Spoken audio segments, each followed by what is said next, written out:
हाँ जी। हेलो दोस्तों, मेरा नाम अंकित जैन है। मैं आपको ऑप्शन बायर और ऑप्शन सेलर दोनों में फ़र्क बताने वाला हूँ। आपको जज करना है कि कौन ज़्यादा बेटर है। सबसे पहली बात तो जो ऑप्शन में काम करने वाले लोग हैं उनका फ़ोकस कहाँ होना चाहिए, ये सभी जानते हैं कि उनका फ़ोकस पैसा कमाना है। एक ऐसा संस्थान, ऐसी दुकान जिससे वो पैसा कमा सकें और अपना खर्चे और अपने शौक़ों को पूरा कर सकें। लेकिन ज़्यादातर लोग ऑप्शन बाइंग में फंसे हुए हैं और उसका मेन कारण ये है कि ऑप्शन बाइंग में पैसा बहुत कम लगता है और उस कम पैसे से बहुत अधिक पैसा कमाया जा सकता है। लेकिन कितने लोग कमा रहे हैं, यह एक बहुत बड़ा विषय है। ऑप्शन बायर एक ऐसा है कि क्योंकि मैं भी कभी ऑप्शन बायर था, तो ऐसा मत सोचना कि मैं आप किसी को डीमोरलाइज़ कर रहा हूँ। ऑप्शन बायर एक ठेले वाले की जैसे है, जो सर्दी, गर्मी, बरसात, आंधी, तूफ़ान ये सब सहन करता है। और अगर वो ठेले वाला एक ऐसा है कि जो खाने की ऐसी चीज़ बनाता है जो कि सर्दी, गर्मी, बरसात, आंधी, तूफ़ान में बिल्कुल ख़राब हो जाती है, तो और ये मौसम चलते रहते हैं, कुछ ना कुछ होता रहता है। तो जब भी ये चीज़ें घटती है तो वो उसका पूरा की पूरा सिस्टम गड़बड़ा जाता है, उसकी कमाई एकदम से बंद हो जाती है, उल्टा नुकसान और हो जाता है।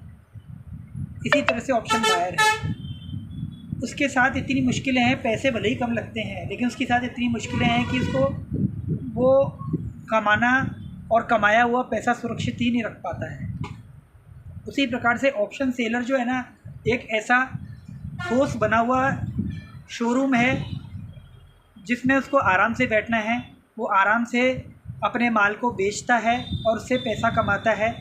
और वो जो जैसे कि ऑप्शन सेलिंग में एक लॉट के लिए 2 लाख रुपए लगभग लग जाते हैं, लेकिन वो 2 लाख रुपए का हिसाब ऑप्शन बायर को लगता है कि वो 2 लाख रुपए बहुत बड़े लगते हैं, लेकिन उसकी अपेक्षा ऑप्शन सेलर को लगता है वो 2 लाख में से 1,75,000 रुपये तो उसकी सिक्योरिटी है, जो दुकान का किराया है, जो उसको सर्दी, गर्मी, धूप, बरसात, आंधी, तूफ़ान से सब बचा रहा है।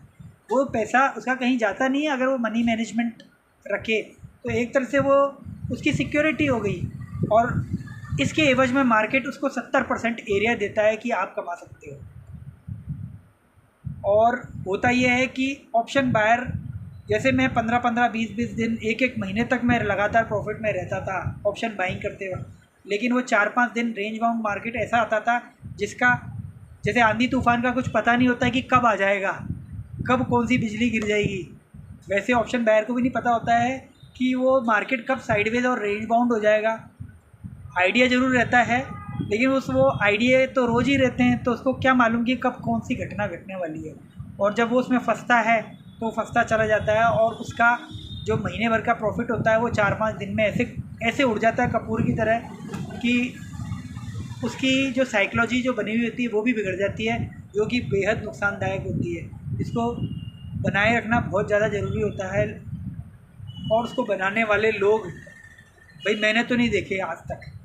तो मेरा तो आपसे यही कहना है कि आप 50 लाख 1 करोड़ की दुकान मत खरीदो, 2-2.5 लाख की तो दुकान खरीद लो जो आपको महीने में 20-25 हज़ार दे सकती है। जब आपके 20-25 हज़ार रुपये महीने के बनने लग जाएं उस 2-2.5 लाख रुपए से, तो आप 1 दुकान और ले लेना, फिर 4 दुकान कर लेना, फिर 10 दुकान कर लेना। लेकिन दुकान लेने की सोचो, ठेला लेने की मत सोचो, कभी नहीं कमा पाओगे।